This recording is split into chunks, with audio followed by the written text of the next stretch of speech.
BNP chairperson Begum Khaleda জিয়াকে বিনা অপরাধে জেলখানায় নির্যাতন করা হয়েছিল। তার মৃত্যুর পেছনে ফ্যাসিস্ট হাসিনা সরকার দায়ী বলে মন্তব্য করেছেন আইন উপদেষ্টা ডক্টর আসিফ নজরুল। দুপুরে রাষ্ট্রীয় অতিথি ভবন যমুনায় উপদেষ্টা পরিষদের জরুরি বৈঠক শেষে এসব কথা বলেন তিনি। জানান, আগামীকাল সংসদ ভবনের দক্ষিণ প্লাজায় বেগম জিয়ার জানাজাকে কেন্দ্র করে সরকার সব ধরনের ব্যবস্থা নিয়েছে। এ সময় উপদেষ্টা পরিষদ বিশেষ সভায় 1 মিনিট নীরবতা ও মোনাজাত করা হয়। সভার শুরুতে 1 মিনিট নীরবতা পালন ও মরহুমার আত্মার মাগফিরাত কামনায় মোনাজাত করা হয়। এছাড়া বেগম খালেদা জিয়ার মৃত্যুতে একটি শোক প্রস্তাব গৃহীত হয়, যা পাঠ করেন পরিবেশ, বন ও জলবায়ু পরিবর্তন তথ্য উপদেষ্টা রিজওয়ানা হাসান।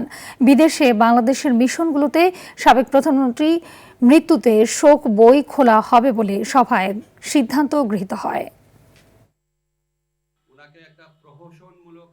আমাদের দুর্ভাগ্য, আমরা হয়তো বেগম খালেদা জিয়াকে বছর খানেক বা বছর দুয়েক আগে যদি আমরা হয়তো পেতাম, হয়তো আমাদের পক্ষে কিছু একটা করা সম্ভব ছিল। আল্লাহর ইচ্ছা উনি চলে গেছে।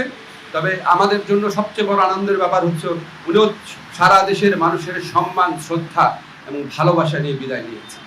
ওনাকে জেলখানায় বিভিন্ন সময় যেভাবে নির্যাতন করা হয়েছিল, ওনাকে আমরা হয়তো এত তাড়াতাড়ি হারাতাম না।